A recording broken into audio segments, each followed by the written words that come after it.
Čia darbas virte verda ir ledo kalnai po truputėlį panašėja į bažnyčias. Sostinės Rotušės aikštėje skulptoriai iš ledo bando pastatyti visą baroko stiliaus ledo miestelį. 7 skulptoriai iš 200 kubinių metrų ledo ketina sukurti 7 ryškiausias baroko stiliaus sostinės bažnyčias. Vienas idėjos autorių sako, kad baroko stilius pasirinktas būtent dėl savo išraiškingumo. Vilnius garsėja visų pirma savo baroku, yra labai išraiškingas, labai gražus paveldas, atspindi Vilnių. Kodėl būtent bažnyčios? Todėl, kad barokiniai kiti statiniai nėra išraiškingi, yra išraiškingiausias būtent bažnyčios. Pasižiūrėjus į šį dar supakuotą ledą, sunku patikėti, kad iki ledinio baroko miestelio atidarymo liko visai nedaug.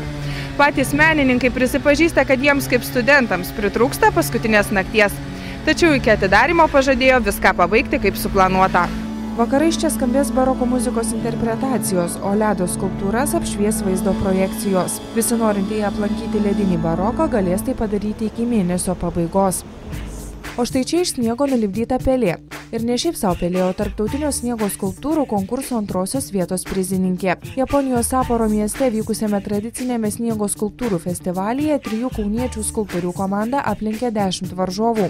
Pagal nerašytą taisyklę festivalio dalyviai turi nulipdyti kuo įdomesnę skulptūrą atspindinčią šalies tradicijas. Vienas šios pelės autorių sako, kad pastaroji iš lietuvių liaudies pasakos. Tai yra pasaka, kaip pelė rado pirštinę miške ir iš savo geranoriškumo pasikvietė gyventi miško gyventojus kitus.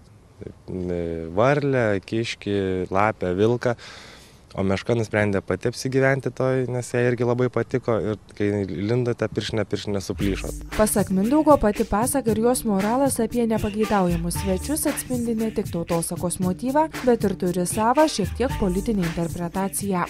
Toks moralas, kad nereikia lysti be pasiprašymo.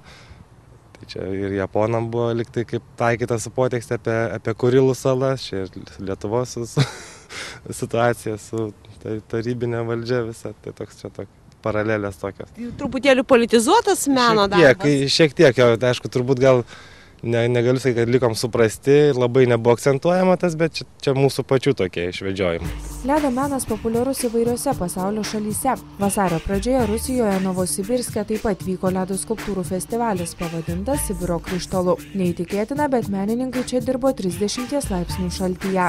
Skulptorius į kasmetinį ledo festivalį Jelgavoje neseniai buvo sukvietę ir kaimynai Latviai. Šiemet festivaliui skirta meilės tema. Šventės organizatoriai žiūrėję į dirbančius menininkus stebėjosi, kaip skirtingai jie suvokia ir parodo meilę. Štai pavyzdžiui, skulptorius iš Maskvos savo kūrinį pavadino Beieškant tos vienintelės. Menininkas sukūrė labirintą, kuriame pavaizdavo kliūčių ruožą žmogaus gyvenimo kelyje. Skulptoriai sako, kad ledas nors ir šalta medžiaga, tačiau dėl savo spindesio puikiai tinka meilį išreikšti. Be to ledas, kaip ir meilė, ištirpti gali labai greit. Reporterė Eglė Rimkutė.